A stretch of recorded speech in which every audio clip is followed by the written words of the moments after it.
Siempre he creído que las grandes batallas no se luchan solo con espadas y escudos, sino con ideas que moldean el alma. Y aquí estamos los cristianos, en esta era de confusión, enfrentándonos a un dragón de tres cabezas. Al secularismo ateo que niega al creador, al humanismo que entrona al hombre como Dios de sí mismo y al izquierdismo que promete un paraíso terrenal pero entrega cadenas invisibles. ¿Quiénes entonces deberían unirse con nosotros en esta guerra espiritual? Mi respuesta es la de siempre. No podemos unirnos con cualquiera que ondee una bandera conservadora. No. Solo debemos unirnos con aquellos nacidos de nuevo, con los verdaderos hijos del león de Judá, porque como bien dice la Escritura en la segunda carta a los Corintios 6:14, ¿qué compañerismo tiene la justicia con la injusticia y qué comunión tiene la luz con las tinieblas? Por lo tanto, no podemos forjar alianzas ecuménicas con ateos conservadores por muy bien intencionados que ellos parezcan. No es sabio unirse en la batalla con alguien que no sea confiable o con quien tenga valores opuestos a los cristianos. Aunque el propósito pueda parecer noble y resulte útil en una situación desesperada, no debemos aliarnos con ellos, pues hacerlo representa un gran riesgo. Un incrédulo podría traicionar al grupo de los santos o socavar sus objetivos debido a su naturaleza incompatible.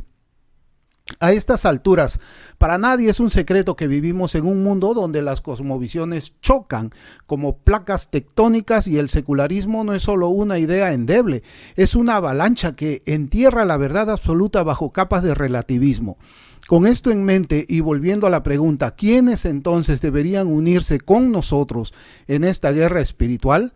Aunque ya di una respuesta bíblica, la cual ninguno que se llame cristiano debería cuestionar en lo absoluto, quiero traer un ejemplo de la historia que nos enseña el asunto de las alianzas en medio de una guerra difícil.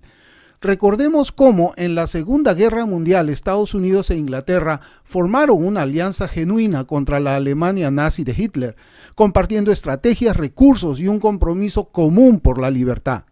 Pero Rusia, sí, la Rusia de Joseph Stalin era solo un co-beligerante, luchaba contra el mismo enemigo, pero desde trincheras separadas, sin mezclar sus ejércitos ni sus ideales. Así debe ser para nosotros los creyentes. Podemos reconocer que algunos conservadores ateos disparan contra el mismo dragón, pero no marchamos bajo el mismo estandarte. Nuestras armas son espirituales, como lo recuerda Efesios 6:12, porque no tenemos lucha contra sangre y carne, sino contra principados, contra potestades, contra los gobernadores de las tinieblas de este siglo, contra huestes espirituales de maldad en las regiones celestes. Unirnos con ellos diluiría nuestra fe, convirtiéndola en una mera herramienta política, y eso es el camino hacia la apostasía cultural que con toda seguridad terminaremos lamentando. Imaginemos a estos, entre comillas, aliados, ateos conservadores como ese primo en la fiesta de cumpleaños que insiste que el pastel está jugoso y delicioso, mientras todos observamos las velitas derretidas en un charco de cera, la mesa chamusqueada y el payaso contratado huyendo con alergia al gluten.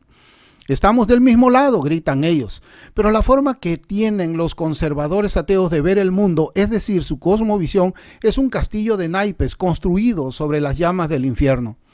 El ejemplo histórico lo podemos recordar en la alianza entre el rey Josafat de Judá y el rey Acab de Israel, narrada en el primer libro de Reyes capítulo 22 y en el segundo libro de Crónicas capítulo 18 de la Biblia. Este relato de las Escrituras nos advierte contra las alianzas pragmáticas con, entre comillas, aliados que comparten enemigos comunes pero tienen fundamentos espirituales opuestos, en este caso los ateos conservadores. Aunque estos ateos gritan, estamos del mismo lado, su cosmovisión es tan inestable e infernal como un castillo de naipes sobre fuego.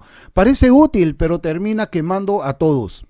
La enseñanza bíblica es clara. No hagas pacto con Acab solo porque odia a los sirios. El que tenga oídos que oiga. ¿Queremos que estos ateos nos ayuden a defender la familia cuando ellos mismos niegan al padre que la instituyó? No, gracias. Mejor solos que mal acompañados. Esto último me enseñaron desde muy pequeño. Y hablando de preparación espiritual y académica, no entremos en esta batalla con espadas de juguete.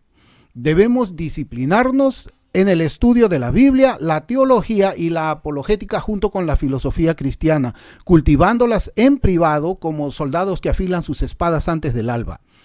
Pero ¿qué hacemos con aquellos altivos que creen saberlo todo sin haber estudiado nada responsablemente? ¿Qué hacemos con los que creen saber más de dientes que los propios dentistas? ¿Qué hacemos con los que creen que saben más del corazón que cualquier cardiólogo?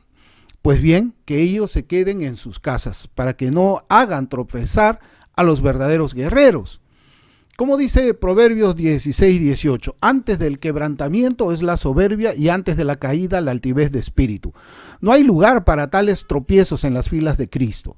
Igualmente debemos separarnos de esos profesantes que llevan el nombre de cristianos, pero cuyos frutos son tan carnales como una viña marchita.